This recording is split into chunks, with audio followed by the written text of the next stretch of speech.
This is the Late Round Podcast with your host, JJ Zacharisa.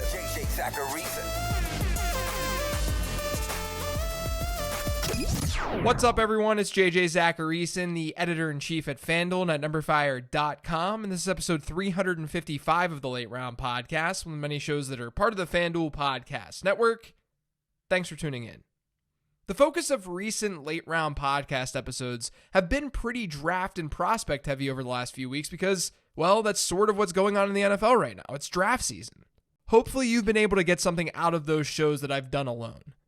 If you haven't listened to those, over the last few weeks, I've talked about the wide receivers and running backs in this draft class, how they look in my prospect models, what goes into those prospect models. I looked at which players did well at the combine, and I've talked even more about prospects on the weekly mailbag shows. You guys might be a little tired of hearing my takes and only my takes. So I'm changing things up on today's show, and on shows in the near future as well.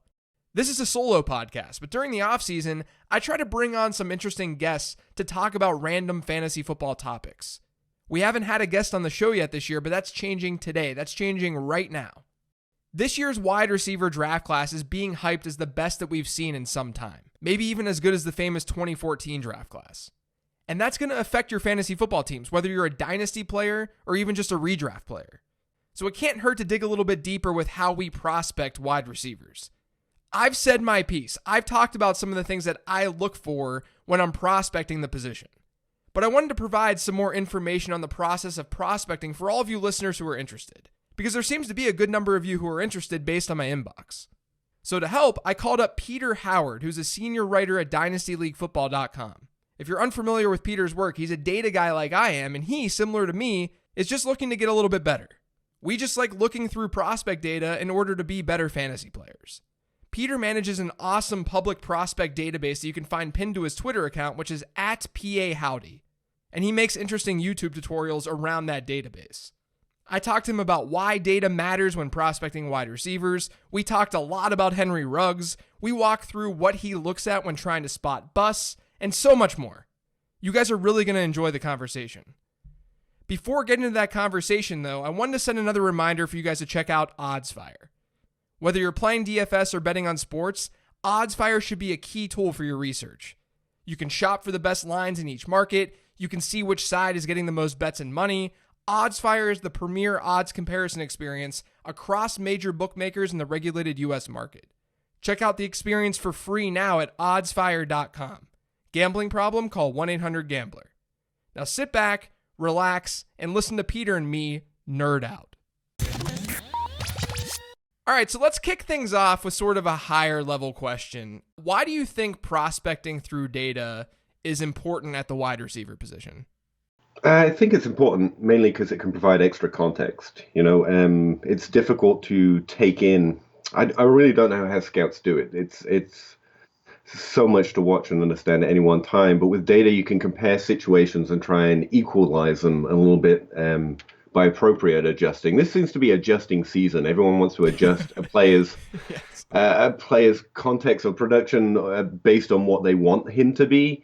So adjusting can go a little far. But where we're watching players in such individual situations, years apart, facing different competition, I think it's pretty difficult to try and identify how they would have performed in a different situation just through watching it. Mm-hmm. But by, turning tape, which, data and analytics is just counting the things that we've seen. So it's like it's a numerical version of the tape is what I always think of it as. We're better able to compare players in those different situations. Yeah, I think that's a great way of thinking of it. And on top of that, it's almost like when you're looking at data, you're able to, and as we get further down the road, 10 years from now, we're going to have even better data. And that's just going to give us more and more of an edge in looking at this stuff and finding those particular, if you look at data as being the way of making film into numbers, we're only going to have more detail as we get more technologically advanced with this stuff. So to me, Henry Ruggs is the most polarizing player for fantasy purposes this year, because you have the analytical people, which, let's be honest, the majority of fantasy players probably are in that bucket just because fantasy is a numbers-driven game. But people who prospect more through film, they note that his production sucked because of the competition on his own team. So how do you weigh these two sides of the story? And have you in particular found that teammate competition matters at the wide receiver position at all? Start me off with an easy one. Okay. Just go right for the Henry Ruggs. Yeah. Um, yeah, he's polarizing, and honestly, I think that's a fair way of doing it. Like, if you just want to say, okay, he wasn't productive, but I think that's the right way of approaching Henry Ruggs because, like I said, it's kind of adjustment year. Everyone wants to adjust everything till it fits what they think of the player, and I think that's a really bad process way of going about finding an adjustment. It's trying to twist everything to fit what you already think. So I think that's a good way of going about it. I'm forgetting the rest of the question, to be honest with you. But with Henry Ruggs in general, there's just really no way to twist his production round to looking good, even if you want to squint. But the argument for him is that he had this high level of competition. Now, where I want to start from the beginning and get to that conclusion instead of start with that conclusion and move forward, I actually have started to create some measure of context scores, like competition level metrics, like how far above the average for their conference were their market share in wide receiver yards, for example. And his was significantly above the average for his conference. So what I do there is compare that to other situations where we know good NFL players have existed on the same depth chart and see how they compare. Now, this also goes back to your first question, like why is data important? It's also important, and you said that as we get more data, we'll get better at it. It's also really important to remember that at least, me out here in the public, if you're behind the comforting wall of PFF's paywall, it's a different kind of world. Like Scott Barrett's doing amazing things with missed tackles at PFF and stuff, and I don't have that stuff. We have really basic stats, like really basic. So what I've been doing recently to try and contextualize that for everyone who isn't like a basement dwelling nerd like me who spends all the time looking at it, I've been trying to apply what we can do to college stats to the NFL and seeing what it can do. So one way I've been looking at it is what does market share of yards tell us about the NFL in 2019? And what you see is DeAndre Hopkins, Allen Robinson, but also Robbie Anderson and Jamison Crowder creeping into the top 5%, So it gives you a little more context of what we can and can't identify just by using these really basic stats. So to flip back to the competition level, Henry Ruggs was in a bit of more, I've been describing it as a crunch for opportunity than most players exist in. But when we compare that situation to the few times other good NFL players have existed on the same depth charts, he still struggles to compare to them. Like his last year, something like 12% below average for, just decent, good, and top 36 or top 24 seasons, just one. So it's a little hard to adjust up that high when his competition level was only taking 3 extra percent. But when you look at Odell Beckham and Jarvis Landry, they were taking 5% extra from each other in terms of potential opportunity. And that's with their third guy just being a no-name person. Now, Andy Singletary, he runs Expand the Box Score, and he just keeps saying, but 3 is more than 2. Pete, and that's very true. Andy, like 3 people being high level is a worse crunch than 2. But the fact is that there was a large share of opportunity that these 3 guys weren't sucking up. And I think the way I've been describing it this year to try and get across what I'm looking for is that I'm looking for the wake of talent that like I don't even know what talent is.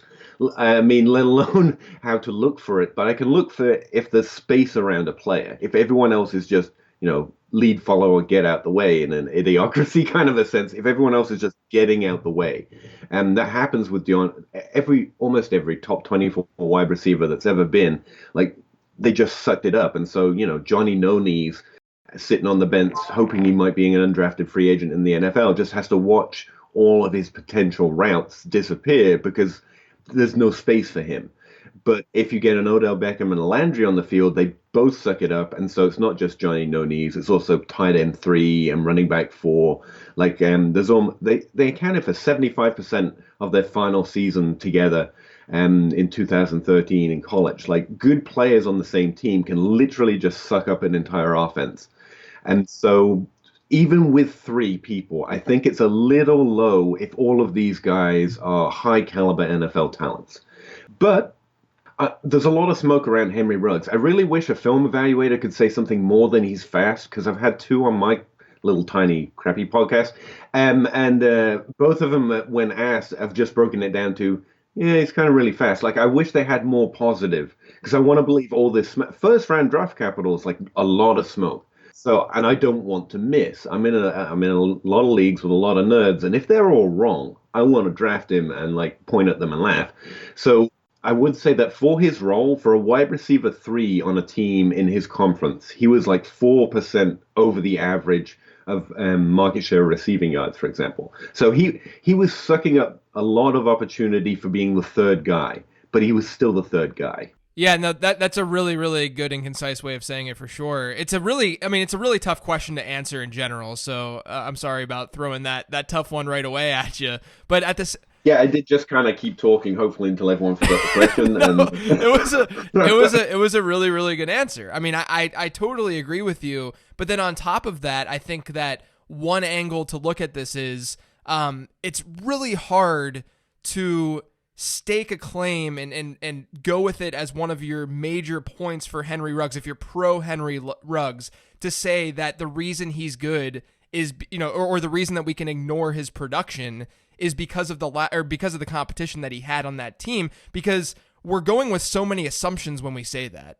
We're approaching the topic by saying we know that Jerry Jeudy is good. We know that these other pieces on his team are good. Whereas if we go back and we look at the successful NFL players right now who also had crowded groups and crowded pass catchers on their team, number one, as you noted, most of those guys, all of those guys, had better numbers than what Henry Ruggs had. But then on top of that, we're looking in hindsight and we're saying, well, we know that Odell Beckham playing with Jarvis Landry, we knew that Jarvis Landry is good. We now know that Jarvis Landry is good. We know that Odell Beckham is good, whereas we don't have the benefit of doing that with the current class. And then the other thing that I think that should just be thrown out there with Henry Ruggs that I've been trying to drive home a good bit over the last month or so is that it's okay to say that a player is going to be better in real football than in fantasy football, because the way that we look at these players and the way that we're modeling and trying to figure out who's going to be good in fantasy doesn't always translate to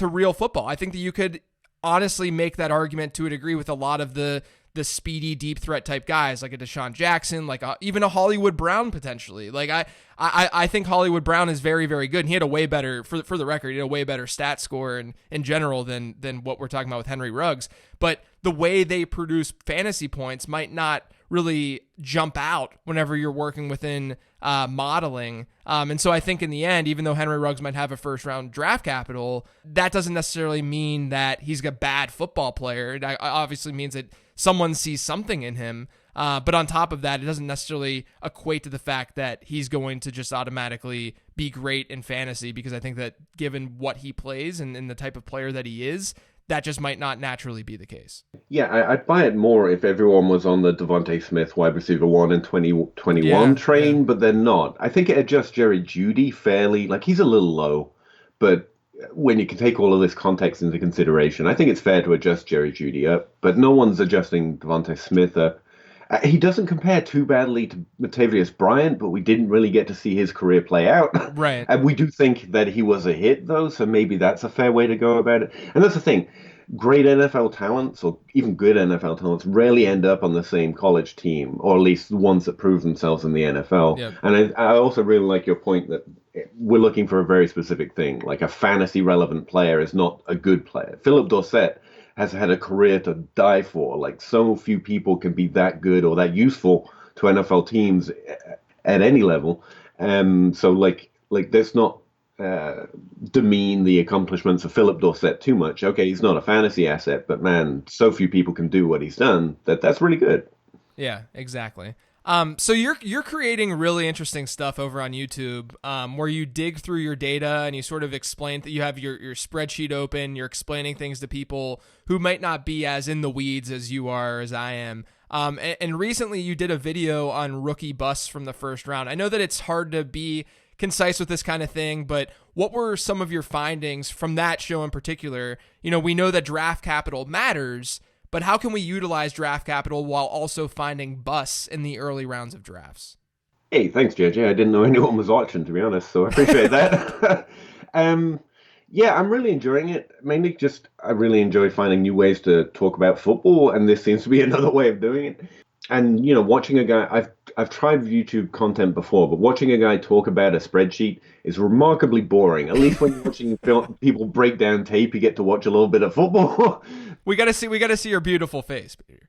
Right. I'm trying to find an interesting balance, or maybe I should get someone to stand in for me who is beautiful, and that will work. Um, it is difficult to be concise, but there are some fairly simple things. Once we have draft capital, it's actually a lot easier to see. And the way I was explaining it in that video is I'm essentially looking for tropes. I think a mistake that a lot of people like myself that is data driven fall into is thinking we're going to find some kind of metric that accurately measures this is a good player, this is a bad player. And I've really started to concentrate on, I'm looking for a wake, some space that this player was creating around them, which suggestive that they were much better than the other players on their team. And one of the things I've been tracking for a while, but it's not mine. Like sometimes people, like when you talk about this stuff, like, oh, Peter Howard created. No, John Moore was the first person I ever heard talk about breakout age, for example. And I think Sean Siegel was the first one to ever create it, and that's over on Rotoviz. I'm just trying to desperately chase down what the smart guys found so that I can use it in my fantasy league, to be clear. But the more I track it and research it, the more clear it is that it's one of the clearest indicators of potential bust, and at least tells you what kind of profile you're dealing with. If someone has breakout age over the age of 19, he took a little while to break out in college, which is fine. Plenty of players with an age 20 breakout age do well in the NFL, but they're a certain type of profile, and that's where I stop trying to look for a silver bullet and literally visually look at their years and say when were they good and how were they good compared to past players.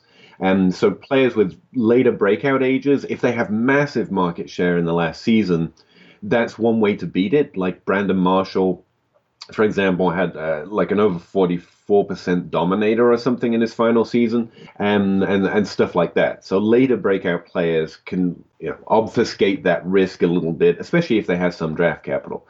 And there are also some players like AJ Green, who has a later breakout age but didn't play at 18 and 19. And same with Calvin Ridley, who's actually the one who taught it to me, because I wasn't doing this when AJ Green came into the league, just to out myself as not someone that's been watching American football for 40 years. So I think of it as a Calvin Ridley rule. If a player isn't playing, it's a little harsh to judge them on what they did. So that can save you from a lot of breakout players as well. Like if they were above the average, if they were playing really well compared to past prospects at a later age, and that's the only age you play, that's the signal you take. And like I say, you need something extraordinary in those final years in age 20, 21, 22 to compare them to someone that breaks out at age 18 and 19. And, John Moore had the best story of why this works. And it's just, if you're age 18 and 19 walking onto a team with 21, 22-year-olds who know the system, have been working out in the college weight room for 3 years, and you go, thank you, I'll just take 20% of the offense, that probably says more about your innate ability because you're not as physically developed, you're not as experienced, and you're sucking up so much opportunity. That's probably where the signal's coming from. And something that I was going to mention, the last question is, I think we underrate how much experience matters in college. When we talk about other college kids, we're like, it's such a great experience. It justifies all the debt. But when we get to NFL players, we're like, oh, no, they need to come out soon and they just need to have a lot of yards. It's like, not really. If we look at Mike Williams from 2010, I believe. He's the only guy to have come into the league as a sophomore because he won a court case or something. I was looking at his profile the other day, and it's really good at age 18 and 19. And then he comes into the NFL and struggles a little bit.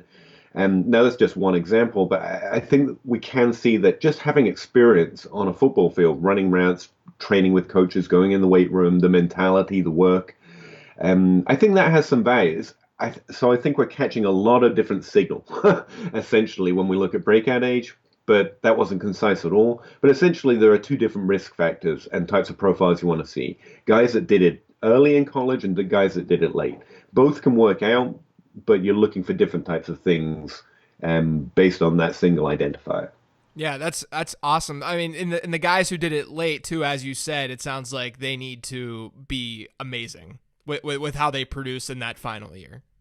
Yeah, exactly. And It'd be interesting to see what you think of this. Like, Martavius Bryant went to a great team, for example, if we're going to compare Henry Ruggs to Martavius Bryant, because he does not compare to like Deshaun Jackson or any of the other deep burners. Like, their production was incredibly high.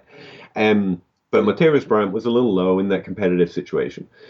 But if I remember right, Martavius Bryant didn't have to compete with Antonio Brown for a great deal of time because of I can't remember if he was going through something again or he was injured or suspect. I can't quite remember what it is. Yeah, and they honestly just had space for Bryant to be, That's and what I'm honestly thinking. on Yeah. that yeah, on that same team too. My comp for sort of my higher end comp for Henry Ruggs in particular has been Mike Wallace, who didn't have the best college production in the world. And then he comes in and we saw, I mean, Mike Wallace had an unbelievable, really underrated career, Yeah, honestly. very much. But he's someone who had multiple top 20 seasons at one point. But I do think that these types of players, need a particular landing spot for them to really thrive, or else you're seeing them, an instance where they're probably just going to make a much bigger impact on the field as opposed to, in your fantasy lineup. Yeah, like I've been saying it, like Henry Ruggs needs a bad situation, but I don't mean bad. Like it could be a situation where the lead wide receiver is suddenly unavailable. And so, Right. like, the space doesn't create targets. The targets aren't sitting around on the ground to be picked up. But if there's less Yeah. competition, then a player who maybe doesn't have the experience or wasn't as dominant in college, maybe there's a little bit more opportunity for them to be above, a below average NFL player, if you see what I'm saying. So, like, I almost want Henry Ruggs to go somewhere like that, and that could work out better for him than if he goes to, somewhere there's a DeAndre Hopkins or a Keenan Allen, for example. Yeah, I mean, look, we've seen Henry Ruggs' production with a quote unquote crowded wide receiving group right. and a crowd with a lot of pass catchers, and we've seen his production, and we know that production isn't a lot. So let's hope that he can find a spot where he doesn't have to fight off for some of those looks. We've talked about a lot of different metrics already on this show. Do you think there are any metrics in particular that go overlooked when people are prospecting through data and prospecting wide receivers through data? A lot of people will just look at general dominator rating. Some people will look at and split things up between reception share and receiving yard share and touchdown share, however they look at it. Do you think there's anything that goes overlooked in that area? I don't know. Like I have a really small bubble, so maybe the things I know that go looked at aren't looked at a lot. I would say, like the new quote unquote stat that you and Anthony Amico, the first ones I heard mentioned, were receiving yards per team pass attempt. I've really just started to dig into that, and it's interesting because it gives us an aspect of efficiency which market share is much more. I think about volume, but I don't know if everyone knows about that yet, and they should. It's looking like a really good stat. But the one that always strikes me is that college dominator is a really interesting indicator. It can be very useful, and most of my nerd friends really like it. Like when you break down college dominator, you see that it really struggles compared to some other market share metrics. For example, I prefer average dominator as opposed to college dominator, which is the average of the best and last season. I don't know you prefer last season stats compared to some others, but I always kind of like looking at the average because it's kind of like a minute age adjustment in and of itself. So I kind of like looking at dominator by year or the average dominator rather than just the solid college dominator. I guess that those would be some. Yeah, no, that's great. And to your point about the last season stuff, I have found that it's a little bit more impactful than best season, but I have altered the wide receiver model more. The running back model is very much geared towards final season, but the wide receiver one, if you take best, it gets more signal in general. That's something that's just changed over the last month or so. But then the yards per team attempt thing, what I love about it, and especially in my model in particular, I tested a bunch of different metrics in unison. I obviously you don't want to throw too many things into a model. You want things to be simplified, right? And when I was testing things, again, just to reiterate, the three main production metrics that go into the model are touchdown share, yards per team attempt, and receptions per game. And it sounds so strange that receptions per game would matter in some way. Standalone, it doesn't matter all that much. And yards per team attempt standalone had the highest correlation of any single metric that I could really test with the data that I have. But I think the reason why yards per team attempt and receptions per game really work together well is because yards per team attempt, you're capturing market share, as you noted, but you're also capturing efficiency, like you said. So players who are getting down the field really well and getting those higher A-dot passes are naturally doing a little bit better in yards per team attempt than someone who's, playing the slot and catching passes 5 yards from the line of scrimmage. But when you're putting that in conjunction with receptions per game, we know that receptions per game, we know that players who are closer to the line of scrimmage and who have lower A-dots, they're going to have higher catch rates. And if they have higher catch rates, they're going to have more receptions per game. So if you have a unicorn who's great in receptions per game and also great in yards per team pass attempt, all of a sudden, those two combined, you have a really, really interesting prospect, which is, I just wanted to throw that out there as to why my model seems to favor that and look at that in particular. Yeah, I really tried to steal that after you explained it on your podcast. I just try and steal things. That's my gig, and I couldn't quite get it to work. So you're safe. But but I thought it was really interesting, and it isn't like, could we just get ADOT? Could someone just fund $1 million organization to track ADOT for us so we can draft better? That's really all I want. The other thing too. With the yards per, first of all, and to what you said earlier, I'm far from the person who came up with looking at yards per team pass attempt. I've talked to Anthony Amico a lot, who was on the show last year when we talked about modeling through data. I talked to him about it. He introduced me to it about a year and a half, maybe 2 years ago. But like the RotoViz guys have been using it for a while and so on and so forth. But I also, I haven't tested too much, but I track it in the NFL and with NFL data. And I found that metric in general actually correlates stronger year over year to pure targets than targets do. So all the time we've talked, this is breaking news on this show right now. But I haven't talked about it on the Late Round podcast whatsoever, but I'm just going to throw it out there now. We talk about all the time how year over year correlations, it's all about volume. It's all about looking at, if a guy had a lot of targets this year, he's likely going to have a lot of targets next year, rather than looking at efficiency metrics, rather than looking at, yards per target or something like that. That doesn't have nearly as much stickiness year over year. But yards per team pass attempt, stickiness wise, helps predict targets the following season, at least what I looked at, a little bit better than what raw targets do. Just throwing that out there. That's interesting. I don't know if you saw it, but Blair Andrews over at RotoViz, he produced some really interesting articles last year trying to use efficiency because it is so unsticky, like we normally just ignore it. But he was pointing out that rookies, wide receiver or tight end, and I think he did running back as well, who are efficient in their first year according to expected points over fantasy points over expected, are more likely to get greater volume in their second year. And when you say it that way, it sounds fancy. But when he really broke it down, he was saying, look, if a player impresses their coach by giving them a lot more than they expect, they want to see more from that player. And it was just so obvious when he said it. I was like, oh, yeah. So that's really interesting.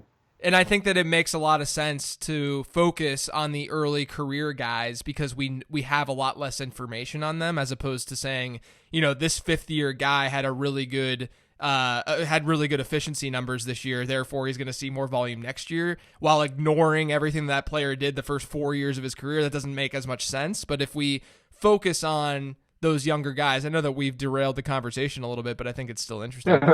If we ignore, or if we focus on those early career guys, it does make sense. I think it's logical. Anytime that I'm testing something or seeing something, and you make a great point with what you said about John Moore, it's so important to have that narrative and some logic baked into what you're finding with the data. And I guess I use that as well with the yards per team attempt versus receptions per game, and why those two things sort of seem to work together in some way. I think that having that narrative and being able to tell a story as to why the numbers say what they do is very, very important. I think it's important. Like, we're trying to avoid correlation and causation problems, because if it doesn't make sense that it has an effect, where we don't have a full range of data, you got to be more nervous. And so, we end up saying, look, if the story makes sense, then you believe it. And that's why I like John Moore's description of breakout age. Like, that makes sense to me. It also makes sense to me how, and I think we're going to talk about it, but combine stats don't make sense to me. I don't understand if a player is good but runs like 2/10 of a second slower. It doesn't make sense to me that they wouldn't therefore be good, if you know what I mean. So the story has to make sense, and we're trying to avoid like just because. I've got to come up with a better example, but I keep saying if grandmothers' names correlated to fantasy success, we wouldn't start following it because it doesn't make sense. The story doesn't make sense. That shouldn't have any effect. And so, yeah, I think that's a really good way of looking at it as well. So we talked about Henry Ruggs. He predictably crushed the 40-yard dash. But how much do you care about the combine? And I guess this sort of goes with the question of, we talked about metrics that seem to be underrated or maybe a little bit overlooked. But what about metrics that seem to be a little bit overstated? And I'm combining the combine with this because what I've found, at least, is that the combine does seem to be a little bit overrated in the way that some people, even the perception of data within prospecting, I think that the perception is a little bit off because people associate the combine more than production itself. I think the combine's the right answer. And look, while it's fun to tell people that the things they care about don't matter, I have a sick joy in that. Like I think most of us do. Like fantasy football, I think is populated by people who think thoroughly enjoy in a friendly way telling each other they suck, and so we really look for that kind of stuff. And so I've been saying the combine doesn't matter for a while now, since I heard another smart guy point it out. And it really has low predictive value. It really does. Like 40 time, literally doesn't matter. Neither does 3-tone. None of this stuff helps. But trying to find the reason why thresholds seem to be important. And I think it's important to note that they do better when looking for the highest upside. Like Stephon Diggs falls down to a few of those combine thresholds, for example. But plenty of players with multiple top 24, but not top 12 seasons don't meet the threshold. So I think it says more about ceiling, although I never tell Combine Twitter that because, then I'd be being nice. So I think it does say something about the range of likely outcomes, perhaps. But again, like I was saying before, it doesn't make sense. If a player is just exceptionally good, if they're just built a little differently, I'm kind of okay with that. Like Philip Lindsay, Arian Foster, and someone was telling me earlier, Arian Foster was sick and stumbled, and his grandmother was sick that day, and that's why he ran a 4.7. But it happens too much. There's always someone to expand the range of where we can expect good players to perform in 40 time and combine. So I think the combine is overrated. But again, trying to find where that signal or that belief comes from. Like, I'm not a statistician, full disclosure. Like, I teach history and anthropology. But when I do the few small things that I know to test metrics and stats, like they can have high, what's called p-value or probability that they are relevant. And I think that's where they're coming in. They don't have a high correlation to fantasy points, for example, but they do seem to be relevant to very relevant to how many fantasy points a player is going to score. And so that way they have value, but I think it's largely overrated. If you've got Philip Lindsay looking good across the board, but he's small, just know it, but don't fear it. And, this year, Jerry Judy's, I think his BMI is a little lower than the BMI truthers like. Know it, but I wouldn't be afraid of that. Some guys are just built a little differently, and where all these guys are kind of unicorns anyway, in a sea of exceptional athletes, these are the guys that are standing out. So I don't know what a unicorn is, but that's kind of the guys we're looking for.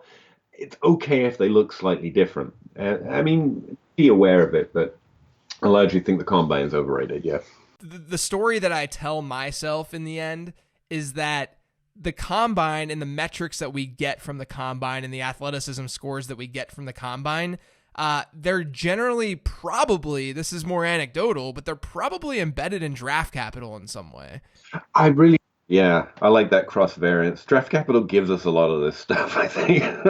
Yeah, and it's fine. Like I'm not someone who said, I modeled my wide receiver and running back models include draft capital, and I don't care that it's, I'm not trying to predict how good these guys are going to be necessarily pre-draft. I mean, I want to have conversation and I want to make sure that I'm on the right track with how I view these players. Don't get me wrong, but I'm not trying to figure out who fits on what team and if that player is worthy of a specific round pick. I'm worried about how well this player is going to do in fantasy football. And if we know that something correlates well to fantasy success, I'm going to want to utilize that information. So, my model, for instance, is pretty on par with predicting fantasy success before the draft as draft capital alone is. But when you combine the two things, that's whenever you can beat draft capital by a lot and all of a sudden have an edge over the rest of your competition.